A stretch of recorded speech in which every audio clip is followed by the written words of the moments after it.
see the equipment that are here. You can see things that are here. Nobody could remove anything. Is that how I come to work? They just came suddenly, started demolition. You know, if my brother didn't have a brother like me, they would. He wanted to enter here. They said, no, you can't enter. We have got injunction. What about got injunction that allows somebody to enter into another person's property? They choose him for removing his things and everything and demolishing everywhere. What about got injunction is that? We are finished with the country. I am not a tribalistic person. Neither am I someone who easily lose hope on some certain situation. I've been telling myself that Nigeria is definitely going to get better, but with the kind of comment I'm seeing under Peter Obi's post from young people, I don't want to sound tribalistic. Let me just use the word from young people. I don't think Nigeria will be better in our generation. I don't think so. So yesterday, Peter Obi made a post where he was complaining about the lawlessness in Nigeria. He was talking about how his younger brother called him. You know, he was panicking. And when he asked why, he said some group of persons came with excavators, tractors, and the rest to demolish his business property that have been standing in Ikeja, Lagos for more than 15 years. And then he went there, like, what's going on? They said they were ordered to demolish the properties with security personnel there, police. And then when he asked, from who? Order is from who? Which court did you people get the order from? They said they don't know the person. They said it's some people that caught there to come and demolish the property. His write-up is so long. But this is just a summary of what he was talking about. He even told them, okay, call the person. Let me talk to the person. Where is the valid court order that you people have to come and demolish this property that have been here? And why are you people demolishing it? How can you people just come and be demolishing someone's business property that have been standing not 2 years, 3 years, more than 10 years, this property have been here?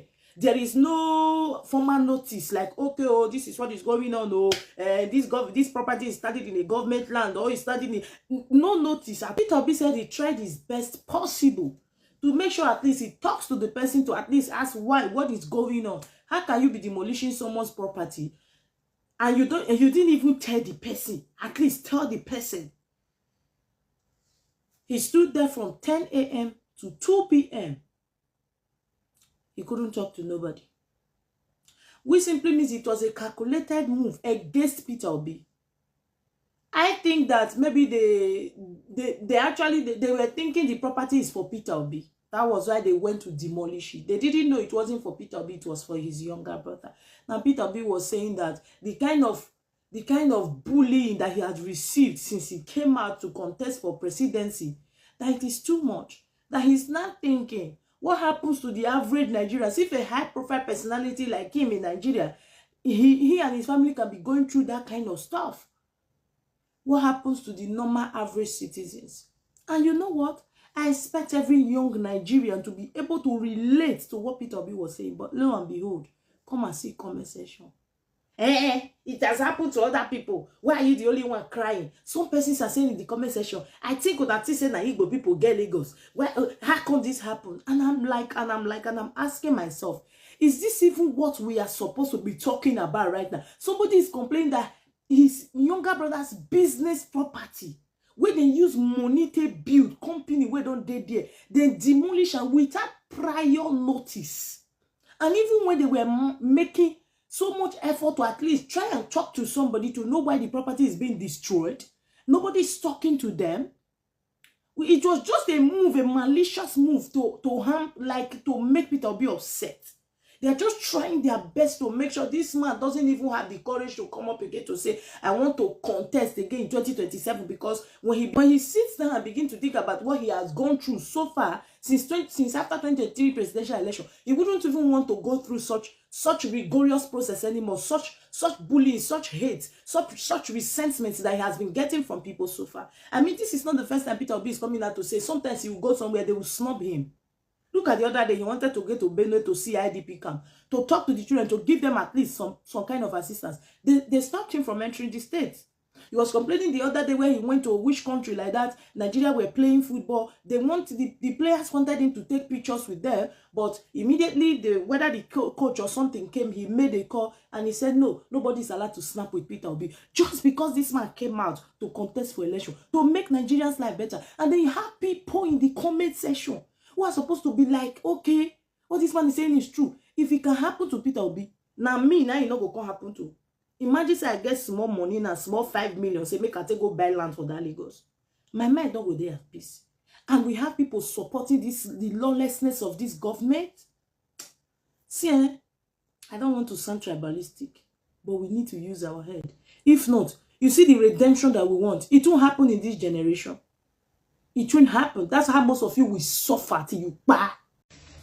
So last night, Peter Obi came to report a matter to the whole country via social media. They don't go destroy a brother house, the demolition for Lagos. Why? Nobody know. Who go demolition? Nobody know. But obviously, now people will get backup from the state, because for this Lagos, you cannot just carry a tractor and go to somebody's house and demolish it. And to make things worse, the police and security agencies were involved. No court warrant, no reason, no sense. They just go demolition. Why? Probably because the guy, not Peter Obi brother. So this is what Peter Obi said on Twitter. Any society where lawlessness overrides the rule of law is not destined to be a haven for investors.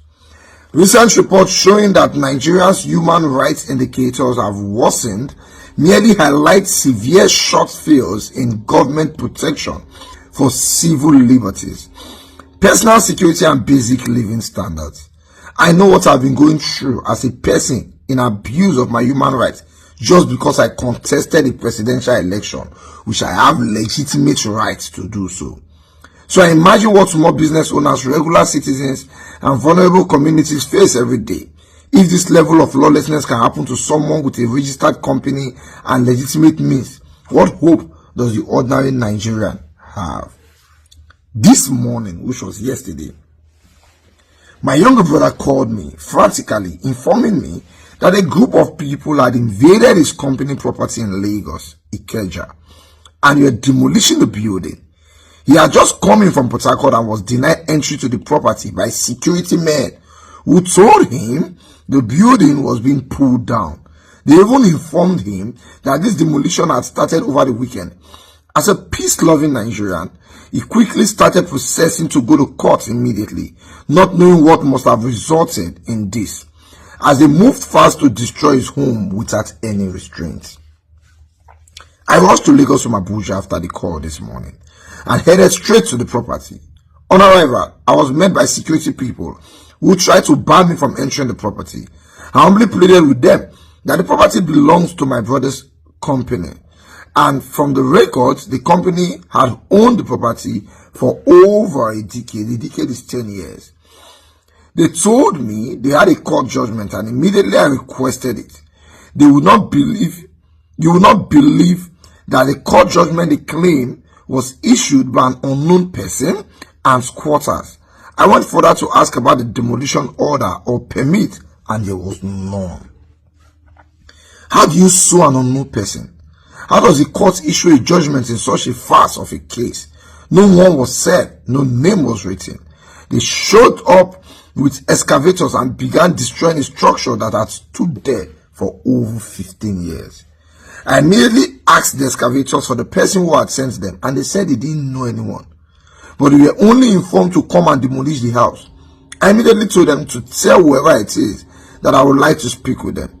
If they can call my number, which I shared with the excavators, so that I can speak with whomever gave them the order to demolish the property.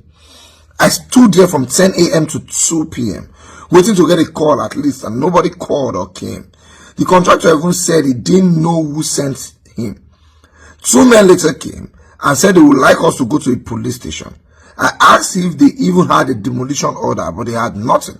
The whole situation screamed of coordinated lawlessness and impunity, that our country has become lawless.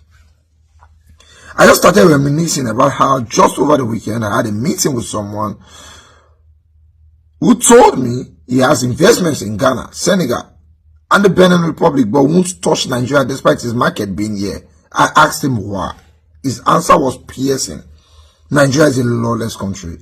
Until we have laws that protect people, nobody will invest in Nigeria. I'm just shocked. How did Nigeria get to the level of lawlessness? What kind of country are we trying to build when the rights of citizens, their lives, their properties, and their voices are trampled upon daily?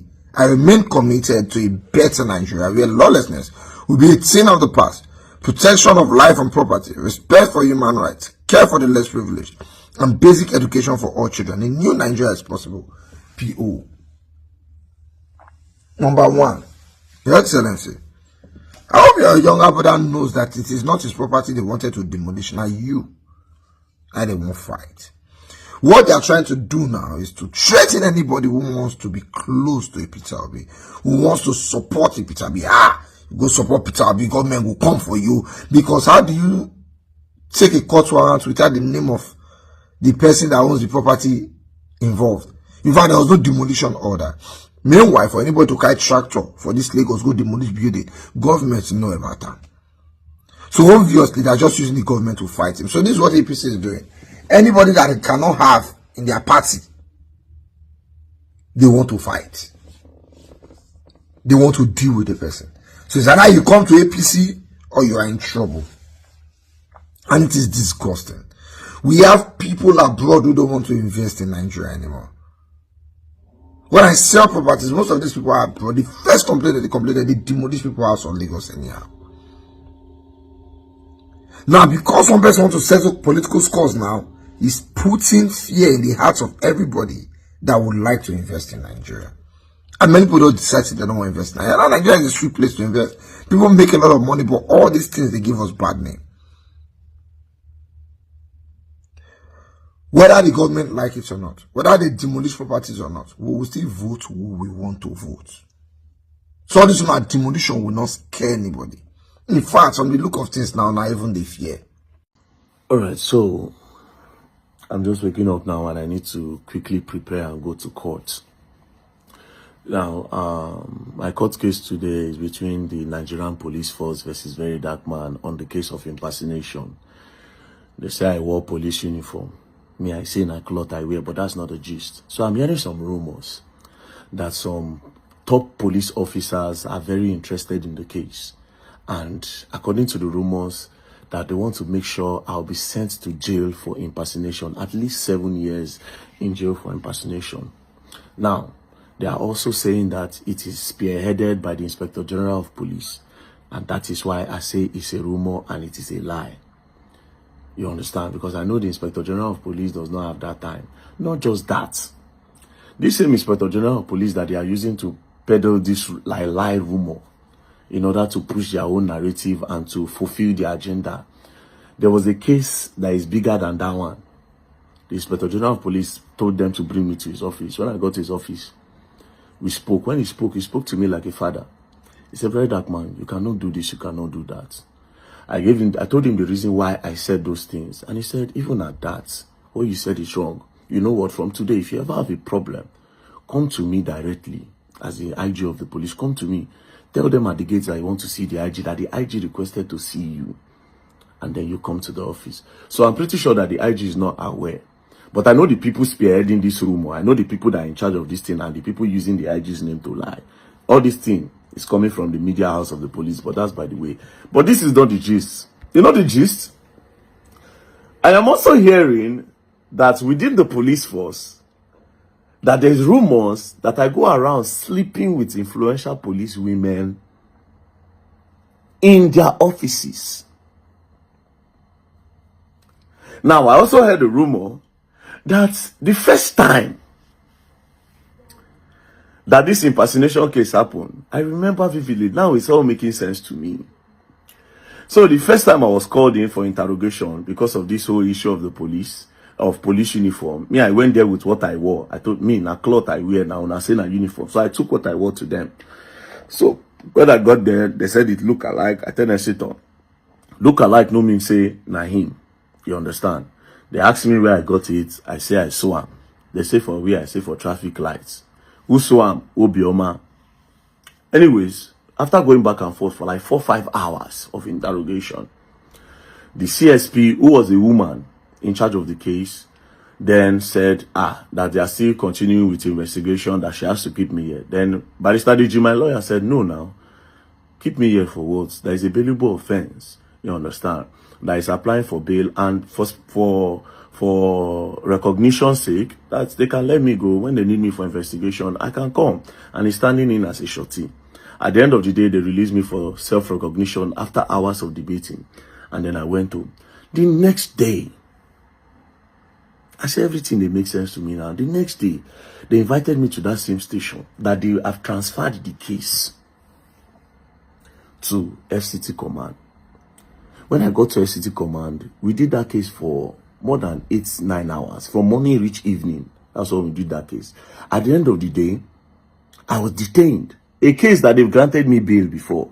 I was detained in that case, where they sent me go cell. I slept in detention. That was where I discovered that they locked a lot of minors in the cell. That time when I cast that matter, say some minors were being detained for treason, when TINUBU can't give them pardon. Now, I am now hearing that that particular woman that granted me bail, they said she granted me bail because I was knocking her and that she was interested in me. That was why she granted me bail. As a matter of fact, that is one of the main reasons why they even transferred her from that office. That is because of me. That why didn't she do the job that they instructed her to do, which was to send me to jail for impersonation. They should do RNG to send me to jail. But God passed them, and my ancestors is always with me. So far, say everything what they do now with clear conscience. You understand? Una go try tire. 10,000 by my left, 10,000 by my right. And I go add small to the scripture. 10,000 in my front, 10,000 in my back. No level. I go jump on a pass. So that was why I'm hearing now that is why they transferred her. That being said, now I have a question. Because they're still going around with these rumors that, oh, I feel untouchable because I sleep with a lot of police women that are making it easy for me to do one or two. Well, it is the grace of God upon my life. It's not any police influential women. But here's one thing. All the names that they've called, because they've called about 6 police women names to my hearing. You understand? All these names that these people have called, all of them are even single. They are single. So the question is, what if I am actually sleeping with them? What is the problem there? My only pain in this rumor is that if people are lying that I slept with them in their offices, which doesn't even make any sense. But my question is, me, I'm not sleeping with them. But what if these women are single? They don't be human beings. If I sleep with all these police women, I they even do them favor. Because how many people they toast police? A lot of these police women that you see, a lot of men are very scared to approach them. Same thing applies to the military. You go see beautiful army woman. Nobody they toast them because they fear. They don't know how to approach them. So if there is rumor that I'm sleeping with police women, they should even give me a national award for helping them cure their conge. Because a lot of them now, cobwebs go down through their tutu. Because nobody they even go there. The bush for there go down full. How many men they follow police they talk? And I'm very sure, if I say these people where they spread this rumor, if I say when I like these women and these women know the answer una. So the best way to do it is to emotionally blackmail them and to lie. If you want to lie on them and create a rumor to spoil their name in the police, maybe it will not affect their promotion. Whoever is in charge of this rumor, I know you. It's not as if I don't know you. Immediately they started this rumor, I knew the people that are in charge. You know, go past that media house of the police. Because their main man for there not like me. And myself no like him.